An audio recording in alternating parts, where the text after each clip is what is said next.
আফ্রিকার এক কোণে এমন এক দেশ আছে যেখানে মাটির নিচে লুকিয়ে আছে বিশাল সম্পদ সোনা। কিন্তু এই সোনা আশীর্বাদ নয়, বরং অভিশাপ।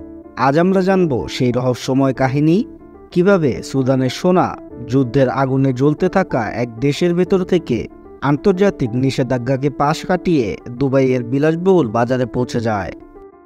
সুদান আফ্রিকার তৃতীয় বৃহত্তম সোনা উৎপাদনকারী দেশ। প্রতি বছর এখান থেকে উত্তোলিত হয় প্রায় 100 টনেরও বেশি সোনা, যার বাজার মূল্য $5 বিলিয়ন বেশি। কিন্তু এই সোনার বেশিরভাগ অংশই অবৈধভাবে রপ্তানি হয়। সরকারি হিসেবে যা ধরা হয় তার অর্ধেকও দেশের রিজার্ভে পৌঁছায় না।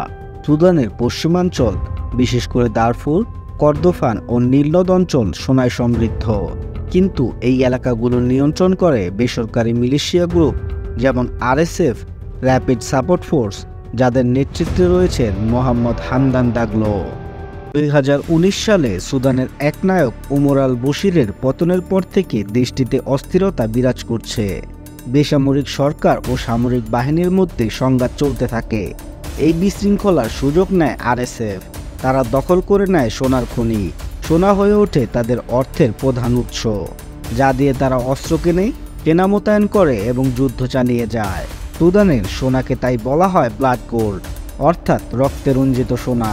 এই সোনা একদিকে যুদ্ধের জ্বালানি যোগাচ্ছে, অন্যদিকে দেশের অর্থনীতি ধ্বংস করছে।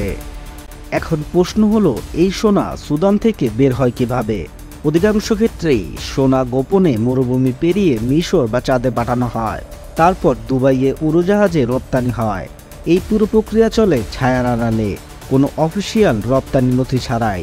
জাতিসংঘের এক রিপোর্টে বলা হয় 2021 সালে সুদানের 80% সোনা অবৈধভাবে দেশ ছাড়ে, আর এই সোনার 90% গন্তব্য ছিল দুবাই। দুবাই এখন বিশ্বের অন্যতম গোল্ড ট্রেডিং হাব।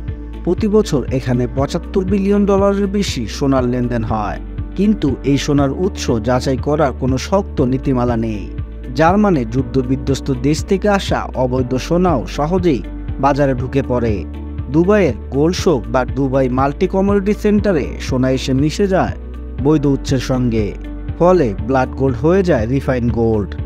এই পাচার বন্ধে অনেক আন্তর্জাতিক চাপ এসেছে। আমেরিকা ও ইউরোপ বারবার RSF ও হেমেদাতের উপর নিষেধাজ্ঞা দিয়েছে। কিন্তু সোনা এমন এক জিনিস যা কাগজের মতো লুকানো যায় না, আবার ট্র্যাক করাও কঠিন।